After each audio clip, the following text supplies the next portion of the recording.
இப்போ பாருங்கள், ஒரு 2 கிலோவுக்கு சிக்கன் பிரியாணி எப்படி போடுறதுன்னு பார்க்கலாம். அதுக்கு பாருங்கள், எண்ணெய் ஒரு 400 ml ஊற்றியாச்சு. நெய் வந்து ஒரு 100 ml ஊற்றியாச்சு.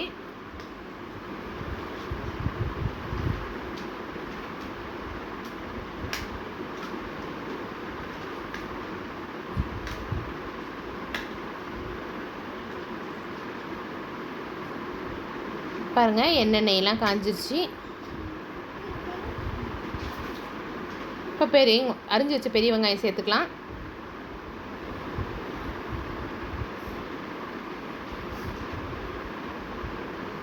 பெரிய வெங்காயம் ஒரு 600 கிராம் சேர்த்துருக்குறேன்.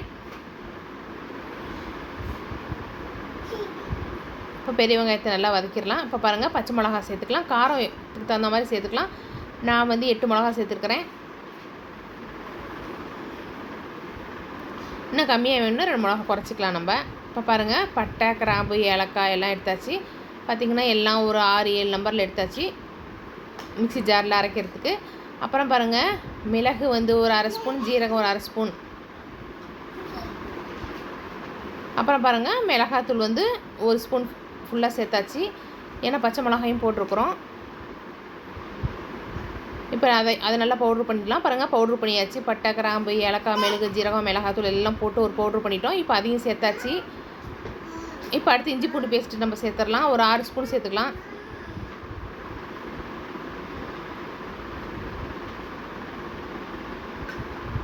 இது நாட்டு பூண்டு, அதனால் நல்லா காட்டமாக இருக்கும்.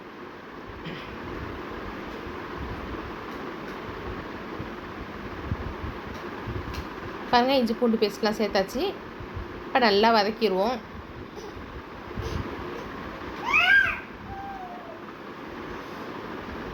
அடுத்து பாருங்கள், மஞ்சள் சிறிதளவு சேர்த்துக்கலாம்.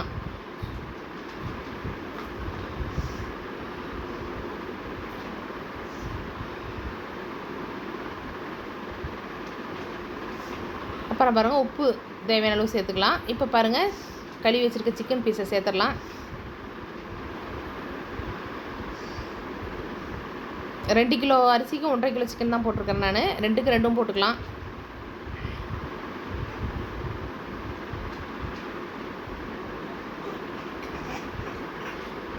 இப்போ பாருங்கள், நல்லா மசாலையே நம்ம நல்லா எண்ணெய் மிதக்க அந்த சிக்கனை நல்லா வேக வச்சிடலாம். அடுத்து பாருங்கள், கொத்தமல்லி தழை ஒரு பிடிச்ச, புதினா ஒரு பிடிச்ச சேர்த்துடலாம். அதையும் நல்லா வதக்கிடுவோம்.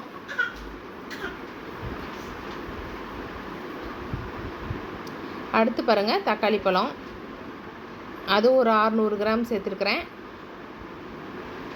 அடுத்து பாருங்கள், தண்ணி ஒரு டம்ளர் தண்ணி ஊற்றிடுவோம். நல்லா எல்லாத்தையும் அப்படியே நல்லா நம்ம வந்து தக்காளியும் கரைஞ்சிரும், கறியும் வெந்துடும். இது தண்ணி சுண்டுறப்பலாம். எலுமிச்சை பழம் பாருங்கள், ஒரே ஒரு சின்ன பழம். தயிர் வந்து ஒரு 1.5 ஸ்பூன் சேர்த்துருக்குறேன்.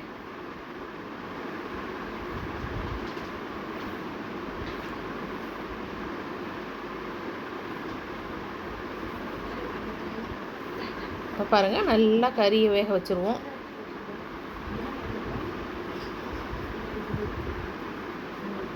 இப்போ நல்லா எல்லாம் தக்காளியெல்லாம் கரைஞ்சி அப்படியே எண்ணெய் மிதந்து வர்ற வரைக்கும் நம்ம அப்படியே மூடி போட்டு வேக வச்சுருவோம்.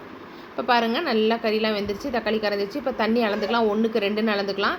அப்படி நம்ம கறியோட தண்ணி இருந்தால் அதையும் நம்ம வந்து அளந்துக்கணும். உப்பு இப்போ தண்ணியில் வந்து சரியாக இருக்கான்னு பார்க்கணும். ஏன்னா அதுக்கப்புறம் போட முடியாது. அதனால் இப்போ நம்ம தண்ணி ஊற்றுனதுக்கப்புறம் உப்பு சரியாக இருக்கான்னு பார்த்துக்கலாம். பத்தலைன்னா போட்டுக்கலாம். இப்போ பாருங்கள், தண்ணி ஊற்றியாச்சு, மூடி போட்டுடலாம். இப்போ தண்ணி கொதிச்சிருச்சு, அரிசி சேர்த்துடலாம்.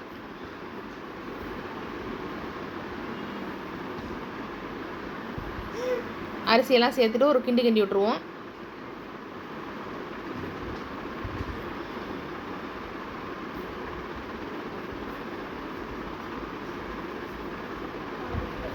இப்போ பாருங்கள், மூடி போட்டுடலாம். இடையிலே ஒரு தடவை 2 தடவை கிண்டணும் நம்ம. அப்போ தான் அந்த மசாலாலாம் மேலே கீழே இருக்கிற அரிசி எல்லாத்துலேயுமே படும். இப்போ பாருங்கள், கொஞ்சம் தண்ணி கொஞ்சமாக இருக்கும்போது நம்ம வந்து பழைய தோசைக்கல்லை வந்து நல்லா சூடேற்றி அதில் வந்து நம்ம பிரியாணி சட்டி தூக்கி வச்சிடலாம். சுத்தமாக தண்ணி இஞ்சி விடக்கூடாது, கொஞ்சம் தண்ணி இருக்கணும். அடுத்து வெயிட்டுக்கு மேலே ஏதாவது ஒரு சட்டி வச்சிடலாம். பாருங்கள், நல்லா டேஸ்ட்டான சிக்கன் பிரியாணி. பிடிச்சிருந்தா லைக் பண்ணுங்கள், ஷேர் பண்ணுங்கள், கமெண்ட் பண்ணுங்கள், மறக்காமல் சப்ஸ்கிரைப் பண்ணுங்கள். தேங்க்ஸ் ஃபார் வாட்சிங் this video. Bye bye friends.